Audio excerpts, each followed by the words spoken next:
Let's be honest, most men today are mentally soft, emotionally fragile, and addicted to comfort. They chase validation, avoid discomfort, and break under the slightest pressure. But the ancient Stoics, they were built differently, resilient, disciplined, and unshakably calm. In this video, we're going to uncover why modern men are weak, and more importantly, how Stoicism can forge you into someone powerful, respected, and unstoppable. Number 1. Comfort is the new weakness. Look around you. Men today are surrounded by soft cushions, endless distractions, and digital escapes.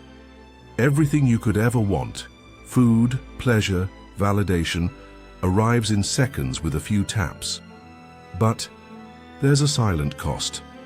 The modern man is growing weaker by the day, not because the world is too hard, but because it's too easy. We've traded growth for convenience. We've made pleasure our master. And when real challenges hit, when rejection comes, when failure knocks, when life punches you in the gut, most men have no spine to stand on. Comfort has numbed them. They're untrained in the art of suffering. Stoicism teaches the opposite. Seneca, one of the sharpest minds in Stoic philosophy, practiced voluntary discomfort. He would sleep on the floor, eat the cheapest food, wear rough clothes not because he had to, but because he chose to. Why? Because strength isn't built in comfort. It's forged in resistance. Is this the condition I feared? He asked himself. That question is a mirror. If you avoid discomfort your entire life, how can you ever know your power? When you willingly step into hardship, you stop being a victim of life's unpredictability. You train your body, your mind, your soul to endure. You become the man who doesn't panic when the storm hits, because you've already walked through fire by choice. Let others chase ease. Let them scroll, snack, and numb themselves. But you, if you want to be a Stoic warrior, you must do what is hard. Wake up early, fast for a day, take cold showers, turn off your phone. Lift heavier than you want. Say no to instant gratification. Every act of discomfort is a quiet rebellion against modern weakness. And when the real trial comes, you won't break like the rest. You'll stand calm, because you've already mastered the battlefield of your own mind. Number 2. Emotion over logic. Modern men are under siege, not by governments, not by enemies, but by their own emotions. Every day, millions of men are led like sheep by impulses they don't understand. A text left unread sends them spiraling into insecurity. A failed deal shatters their confidence. A beautiful woman walks away and they feel worthless. The moment something doesn't go their way, they either explode or collapse. This is not strength. This is slavery. Stoicism doesn't ask you to be a robot. It asks you to be a warrior. Marcus Aurelius said, "You have power over your mind, not outside events. Realize this and you will find strength." That strength isn't found in pretending you're unaffected. It's found in pausing before you react, in choosing reason over rage, in stepping back when life punches you in the mouth and saying, "I will not break." Think of a man who loses. His job. One man lashes out, blames the world, and sinks into self-pity. Another calmly assesses the situation, tightens his focus, and builds something better. Which man are you? Emotion is part of being human, but when it drives the car, it crashes the vehicle. Stoicism teaches us not to kill our emotions, but to train them, to understand the fire so we don't burn down our own house. A man who masters his feelings becomes dangerous in the best way, unshakable, clear, focused. And that man doesn't chase love, money, or validation like an addict. He moves toward purpose, not pleasure.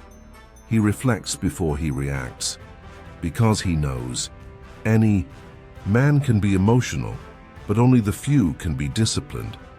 And discipline, that's where real power lives. Number 3, lack of purpose. Weak men drift like leaves in the wind, tossed around by distraction, comfort, and emotion.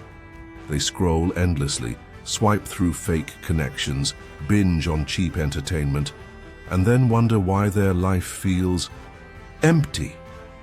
It's not that they lack time, it's that they lack direction. A man without purpose is a man easily conquered by lust, laziness, or fear. He wakes up reacting, not creating. He waits for something to inspire him, not realizing that purpose isn't found, it's forged. Epictetus dropped the truth centuries ago. First say to yourself what you would be, and then do what you have to do. That's it. Purpose isn't a feeling, it's a decision.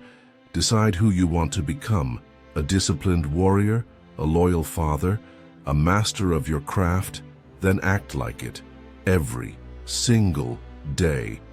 Because without that decision, you'll chase momentary pleasure, and that pleasure will rot you from the inside.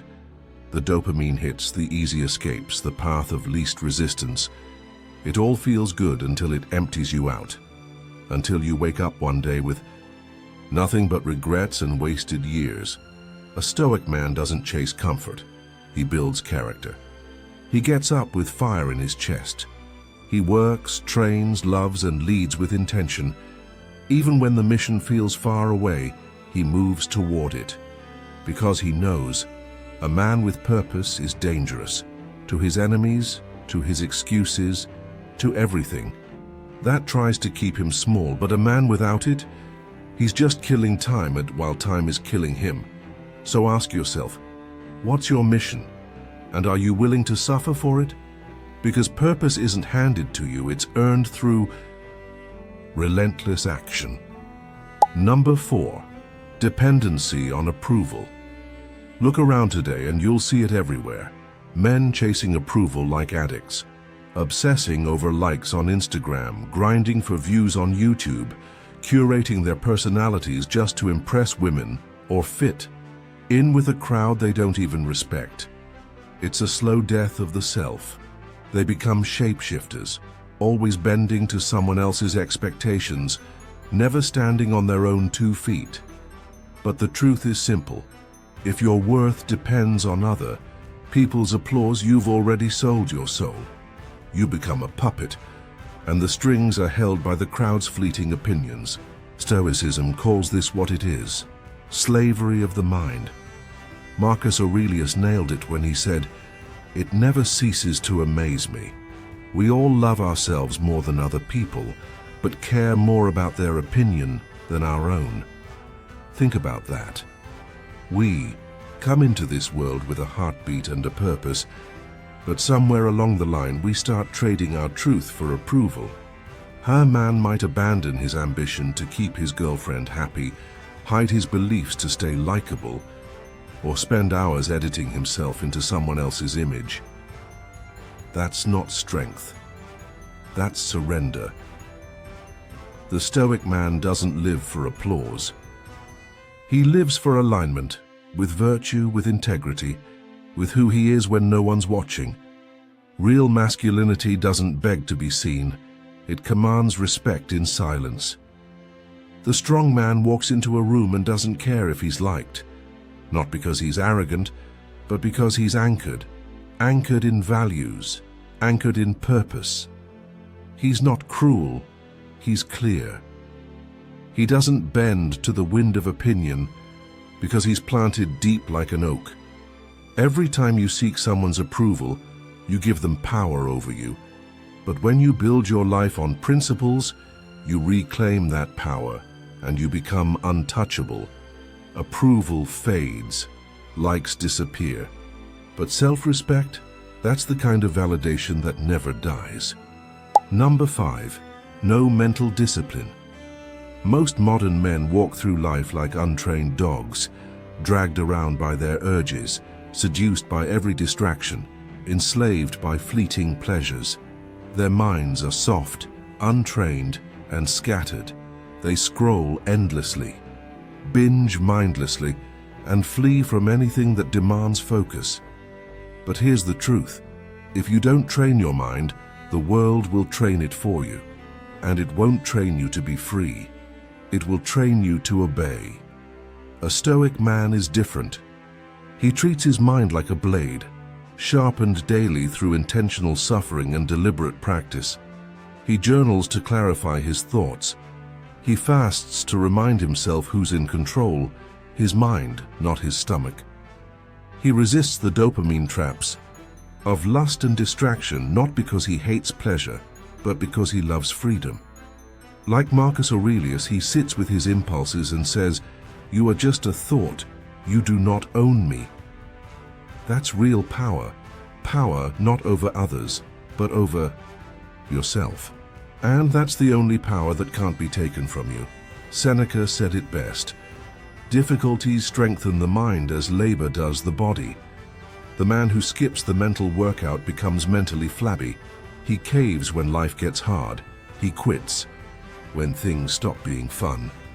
But the disciplined man, the one who wakes up early to wrestle with his thoughts, who chooses silence over noise, who does what's necessary even when it sucks, he becomes unbreakable. If your mind isn't forged in fire, it'll crack under pressure. And in a world built to seduce, a weak mind is the quickest way to die while you're still alive. Number 6. Victim mentality. A man stuck in victim mentality is a man who's given away his sword. He blames everyone but himself. His parents didn't raise him right. Women don't treat him fairly. The system is rigged. Life is just unfair. He walks through life with a chip on his shoulder and a weight on his back, expecting sympathy instead of respect. But here's the truth. No one is coming to save you. As a man, no matter what cards you've been dealt, it is your responsibility to rise, rebuild, and reclaim your strength. Life is hard, but being a victim doesn't make it easier. It just makes you weaker. Epictetus, who was born a slave and endured unimaginable suffering, never used his chains as an excuse. He said, "It's not what happens to you, but how you react to it that matters." That one sentence separates men who lead from men who follow. You will be hurt, betrayed, rejected, broken. But those events don't define your destiny. Your response does. Imagine a man who was abandoned by his father, rejected by society, and still chose to work every day to grow stronger, to build something of value. That man is dangerous, not because of his past, but because he refused to be defined by it. This is the Stoic code. Radical ownership. No blaming, no whining, just action. You don't control the storm, but you control how you sail. You don't control how others treat you, but you control the fire that burns inside you. Men who escape the victim mindset don't ask, "Why me?" They ask, "What now?" And in that moment, they become powerful. Because when you stop being a victim, you start becoming a warrior. What excuse are you still holding on to? And more importantly, what's it costing you? Number 7. Lack of brotherhood. A man without a tribe is a man drifting in open waters. No compass, no anchor, no sails. Isolation might feel safe at first. No one can betray you. No one can disappoint you. But slowly, the silence becomes heavy. The mind grows weak in echo chambers of self-doubt. Weak men isolate because they fear being exposed. But strong men? Strong men seek out iron to sharpen their edge. They don't fear being challenged. They crave it. The Stoics knew this deeply. Marcus Aurelius himself leaned on the counsel of wise men, journaling not just for solitude, but as a conversation with the souls of those who came before him. In modern life, the absence of brotherhood is killing male strength. Look around. Men scrolling alone, addicted to cheap dopamine, surrounded by noise but starved of real connection. Think of the gym rat who trains alone for years but never breaks through his mental ceiling. until one day he trains with a group of disciplined beasts, and something inside him clicks. The fire multiplies. He lifts heavier, thinks clearer, lives better. Brotherhood isn't just friendship, it's accountability. It's standing shoulder to shoulder with men who call you out when you're soft and clap when you rise. It's refusing to let your brother drown in mediocrity. The Stoics weren't lone wolves.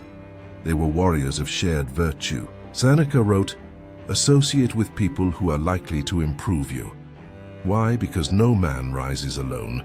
Steel doesn't forge in solitude. It requires heat, pressure, and a blacksmith's strike. Your brothers are that forge. So build your circle, not of yes men, but of warriors. Men who make you uncomfortable in the best way.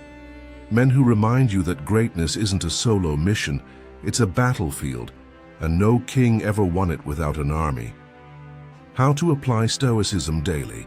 Here are 5 ways to build Stoic strength starting today. 1. Journal every night. What did I do well? Where did I react? 2. Practice discomfort, cold showers, fasting, early rising. 3. Silence over reaction. Control your tongue, control your life. 4. Purpose before pleasure, delay gratification. 5. Read 1 page of a Stoic daily. Make it your mental gym. Final message. The world doesn't need more men chasing comfort. It needs men of depth, purpose, and power. Stoicism isn't just ancient wisdom. It's the cure for modern weakness. If you feel weak, lost, or broken, that's okay. Because strength isn't something you're born with. It's something you build. One discipline, one decision, one day at a time. If you're ready to build unshakable inner strength, type in the comments, "I choose discipline over comfort." Subscribe to Stoic. 95 for more ancient wisdom for modern warriors. Your transformation starts now.